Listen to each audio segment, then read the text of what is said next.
Greetings. This is Meditations with Michael.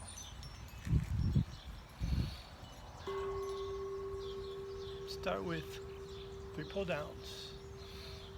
Breathing in, breathing out. Breathing in, breathing out. One more.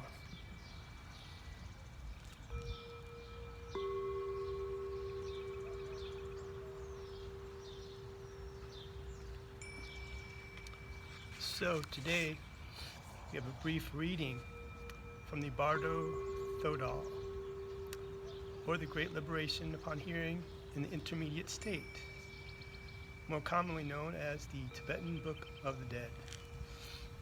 I do not own the copyrights to this material. Copyright 1975, Fremantle and Trungpa, publisher Shambhala, Boston, Massachusetts. The Book of the Dead is a product of the Nyingma school of Tibetan Buddhism. According to Nyingma tradition, the book was composed in the 8th century CE by Padmasambhava, who then concealed the book because he knew the world was not yet ready for its teachings. Introduction. Although the Tibetan Book of the Dead is traditionally read to guide the spirit of the dead person, it is primarily meant to be studied and practiced during life.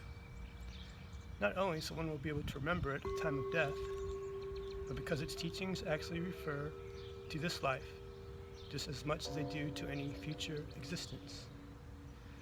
Buddhism teaches that nothing is static or permanent. Life is a continuous flow of interconnected moments. The nature of each moment is determined by what has gone before, just as one's next birth is determined by one's actions during this lifetime. So we can say that life and death are both taking place at every instant. The word bardo means an intermediate state, a gap or period of suspension when one situation has come to an end and another has not yet developed. It occurs in the interval between 2 states of mind, as well as between states of existence, such as birth and death. Any everyday situation of hesitation or uncertainty, or of inner conflict between opposing emotions, contains characteristics of the intermediate state. So do those extremes of emotion when one is on the edge of complete exhaustion, or feels one is approaching the borderline of insanity.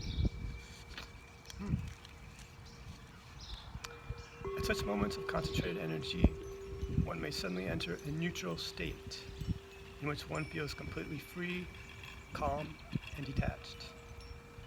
This is an intuitive glimpse of the ground of being, the nature of mind itself. It is called Dharma Ta, the essence of things as they really are.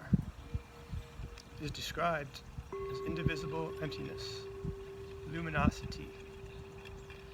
Just before death, a dying person's consciousness becomes progressively more detached from the external world and from the body, until it is completely concentrated within, and there is an experience of a sense of internal glow or luminosity. This is called the bardo of the moment before death. After death, the consciousness is freed from the limitations of the physical body and is able to perceive a subtle level of existence, where everything manifests as sounds and colors instead of solid material forms. Underlying all these appearances is a luminosity, the light of reality. And if one can recognize this and merge with it, one reaches the absolute level of Dharma Kaya. If one is unable to let go into this state, visions of the Buddhas and other divine beings appear, first in peaceful forms, then in wrathful forms, offering many different approaches to enlightenment. At the same time, our memories of the ordinary world of suffering, or samsara, also beckon us, appearing as paths of colored light, leading us to future rebirth in one of the 6 realms of existence. Next come terrifying experiences of judgment, led by Mara, Lord of Death, and the pursuit and torture by avenging demons.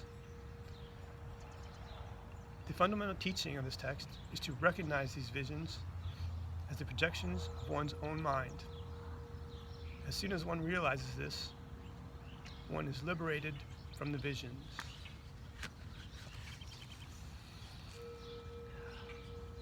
Finally, if one fails to recognize this, one enters the Bardo of becoming, transition to a future birth in one of the 6 realms. Even at this point, there are opportunities to recognize the luminosity, because the focus of the mind is concentrated by intense fear. Instead of escaping to a new form of existence, the consciousness of the Bardo can stop and confront this fear, and so attain liberation from it. If this fails, the text gives instructions on choosing a new birth, which will be of benefit to oneself and to others.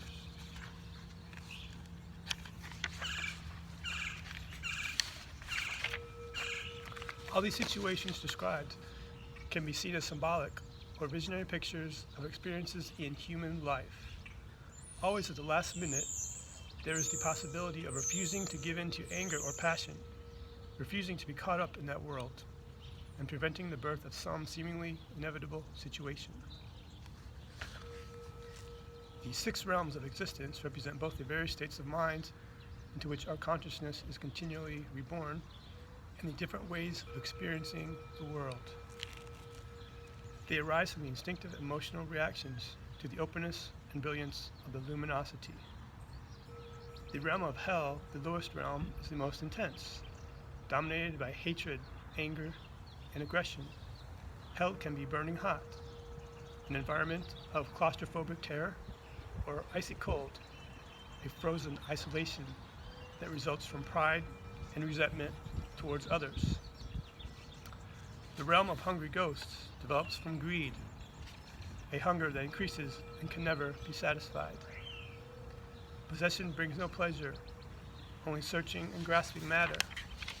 There's a sense of endless frustration and disappointment, even though one is surrounded by food and wealth. The animal realm arises from ignorance.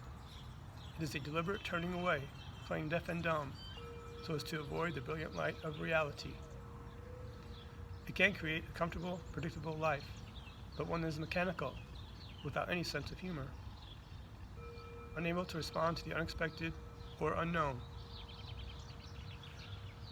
The human realm is based on passion and enjoyment. It contains qualities of exploration, striving, and creativity. It may lead to success and fulfillment, but also suspicion and doubt that continually undermine any sense of achievement.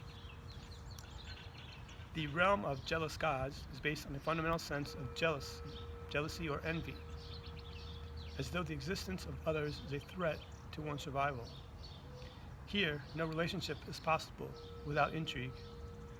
One must always be on guard against hidden enemies and on the watch for opportunities to win, either through superior strength or diplomacy. The realm of gods develops from pride, an instinctive self-consciousness which arises when faced with the impersonal openness of the luminosity. It is the highest realm of self-development, pleasure, and peace, with the feeling that one is immortal and invincible. We can easily recognize in these 6 realms the familiar psychological states of daily life. But at the same time, we possess within us inherent Buddha nature, the latent possibility of enlightenment, which appear as aspects of wisdom or enlightenment corresponding to our particular tendencies.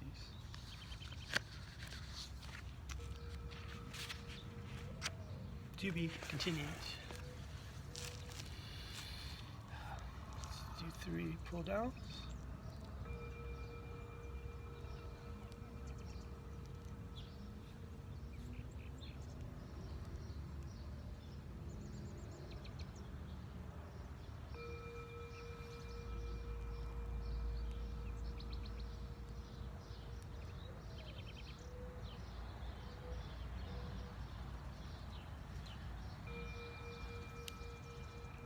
That's all for today.